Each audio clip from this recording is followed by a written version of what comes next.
पिछले दिनों सऊदी हुकूमत ने भारत से हिंदुओं, मुशरिकों, सिखों और गलीज तरीन नजस मुशरिकों को बुलाकर मस्जिद नबी का दौरा करवाया। इन्ना लिल्लाहि व इन्ना इलैहि राजिऊन। मस्जिद नबी शरीफ सिर्फ सऊदियों के बाप की तो नहीं है। उसके ऊपर बातें करते रहे कि क्यों गए, इनको इजाजत क्यों मिली सऊदी अरेबिया, किसी के बाप का नहीं।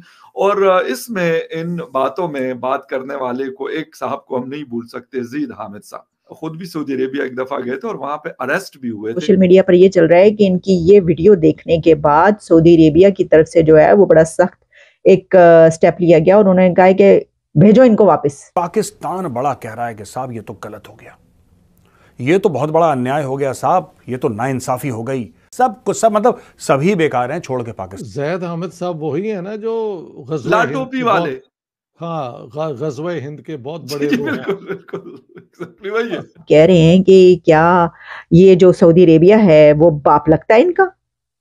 तो इन तमाम जगहों का बाप कौन है? आप हैं। और इनको तो शायद सऊदी अरेबिया में जब गए थे तो अरेस्ट भी हुए थे, तो वहां पे उन्होंने इन्हें टिकाई भी होगी, वो तो ऐसे ही करते हैं ना।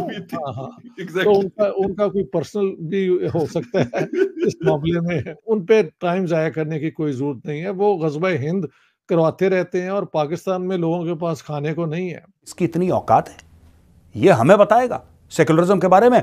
भारत सेक्युलर इसलिए है क्योंकि 84% हिंदू यहाँ पे रहता है। मॉरिशस के अंदर हिंदुइज्म बहुत ज़्यादा है और कहा जाता है कि तकरीबन 48% जो पॉपुलेशन है वो हिंदुइज्म, सो आधा मुल्क ऑलमोस्ट जो है वो हिंदुइज्म पे बिलीव करता है। ज़ैद हामिद साहब ना बेचारे वो बहुत ही ज्यादा उनका दिल जल के खाक हो चुका है इस बात पर कि सऊदी अरेबिया ने स्मृति ईरानी साहिबा को जो वहाँ पे बुला के वहाँ पे मस्जिद नबी का दौरा करवा दिया है। जॉइन दोस्तों, भारत का लेडीज मिनिस्टर स्मृति ईरानी जब सऊदी अरब में पहुंचा था, पाकिस्तान लोगों का उल्टा सीधा बयान आने लगा है। पाकिस्तान लोगों का एक कहना है जो हिंदू को क्यों मक्का मदीने में घुसने दिया है, सऊदी अरब इस्लाम के खिलाफ है। वही पाकिस्तान का मसूल लाल टोपी, उसको एक कहना है मक्का मदीना सऊदी अरब का बाप का नहीं है, और उसी में सऊदी अरब घुसा में आके सीधा पाकिस्तान ISI को बोल दिया लाल टोपी को 24 घंटे का अंदर हैंड ओवर करो। हमारे पास डांडा है, जापानी तेल लगा के मालिश कर रहा हूँ, वो डांडा मार के उसके पीछे ठंडा करेगा। दोस्तों ये सुनते लाल टोपी का पैंट गीला हो गया। तो दोस्तों लाल टोपी अभी पाकिस्तान में नहीं मिल रहा है, पाकिस्तान पुलिस भी लाल टोपी के पीछे पड़ा है। शोज हमें देखने को मिले, सोशल मीडिया पे बड़ा एक बात हुई और बहुत सारे लोगों ने अप्रिशिएट किया सऊदी अरेबिया को, बल्कि आपने खुद मोहम्मद बिन सलमान साहब की बड़ी तारीफ की कि बड़ा उन्होंने अच्छा किया कि वो इस तरह की चीजें वो कर रहे हैं, जहन खोल रहे हैं, अपनी सोसाइटी को ओपन कर रहे हैं।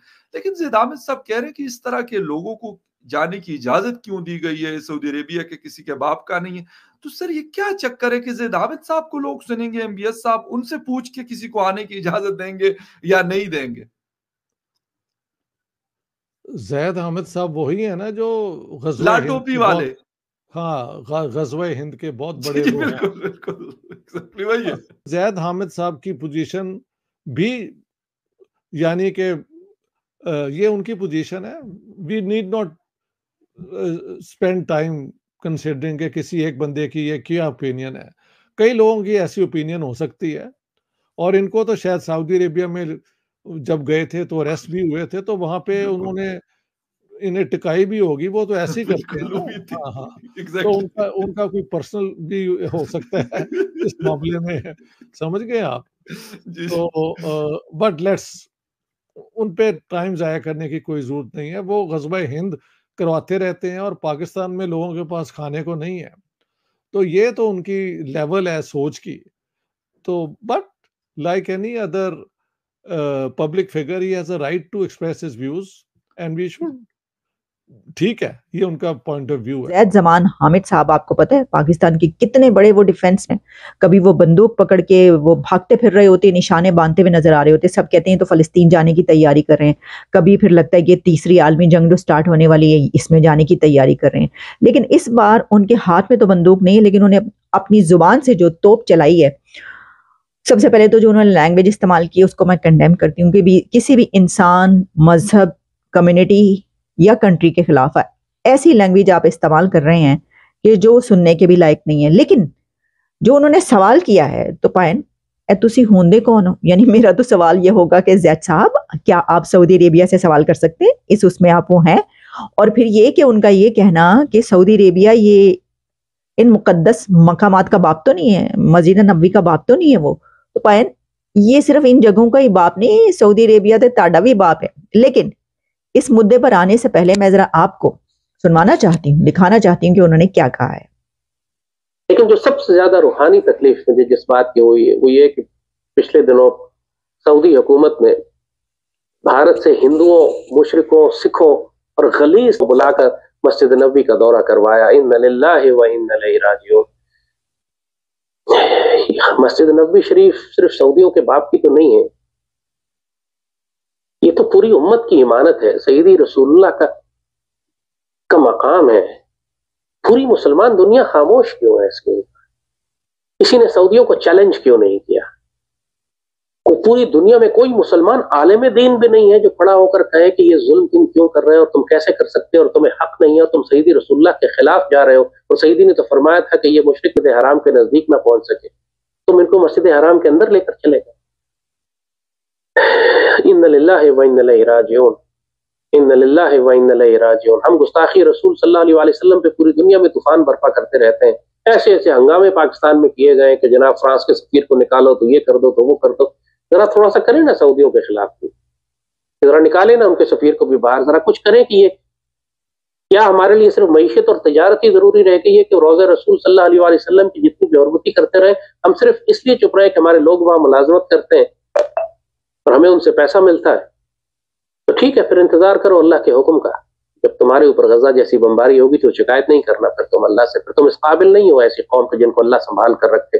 फिर अल्लाह तुमको तब्दील करेगा। यस्तब्दिल कौम गैरकुम वला तदुर्रुहु शैया। तुम कुछ भी नहीं बिगाड़ सकोगे, अल्लाह तो बदलेगा तुमको, चाहे तुमको मोदी के जरिए बदले या बीमारी के जरिए बदले। जैद साहब तो रो ही पड़े हैं, मतलब वो तो ज़ारो कतार रो रहे हैं, वो पिट रहे हैं, उन्होंने मातम शुरू कर दिया। और उनका कहना ये है कि देखो तुम लोगों को, फिर पहुंचे वो कहां पर है, मोदी पे।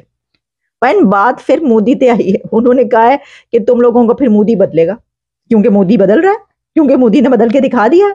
तो वो वही बात करें, कह रहे हैं अच्छा ठीक है, फिर तुम लोगों को ना वो सही है, सही करता है वो मोदी, वो तुम ही बदलेगा, और वही बदल रहा है। मान लिया है उन्होंने जैद हामिद साहब ने। लेकिन मेरा सवाल जैद साहब से ये है कि पाइन, ये जो आप कह रहे हैं कि क्या ये जो सऊदी अरेबिया है वो बाप लगता है इनका, तो इन तमाम जगहों का बाप कौन है? आप हैं। वो सिर्फ इन जगहों का ही बाप नहीं है सऊदी अरेबिया। सऊदी अरेबिया ਤੁਹਾਡਾ भी बाप है, साडा भी बाप है। यानी जो कर्जा लेता है ना जिससे, सर देखिए ना, आप इस तरह की बात करना, जैद साहब को ये मालूम है क्या? जैद हामिद साहब को ये पता है कि सऊदी अरेबिया से आप कितना कर्जा लेते हैं? आप सऊदी अरेबिया के एहसानों तले दबे हुए हैं। वो आप जब भी, अभी मैं देख रही थी कि पाकिस्तान ने यूएई को या सऊदी अरेबिया को अपना कर्जा रोल ओवर करने के लिए एक बार फिर कहा है, जिसके आगे आप कशकोल लेके फिर रहे हो। तुसी पैन पूरी दुनिया से तुसी कशकोल फाड़ के फिर रहे जे है जी। तो इनकी बातें देखें जरा। और सबसे पहले तो जो मैंने ये बात की कि इतनी गंदी आपने लैंग्वेज और जुबान इस्तेमाल की, आप उनको नजिस, मनहूस और क्या क्या बोल रहे हैं। तो आयशा को भी पता है सऊदी अरब को अगर लाल टोपी नहीं मिलेगा, पाकिस्तान को 1 रुपया भी कर्जा नहीं देगा। पाकिस्तान के लिए और भी मुश्किल है। और लाल टोपी सऊदी अरब को डंडा मारने का डर से सीधा निकल गया बाहर, क्योंकि लाल टोपी का एक ही काम है, भारत का लेकर उल्टा सीधा बयान देना। तो दोस्तों कुछ साल पहले सऊदी अरब ने भी इनको पहले भी अरेस्ट कर चुका है। तो वीडियो कैसा लगा जरूर कमेंट करके बताएं। वीडियो अच्छा लगा लाइक कमेंट शेयर सब्सक्राइब कर दीजिए। मिलते हैं नेक्स्ट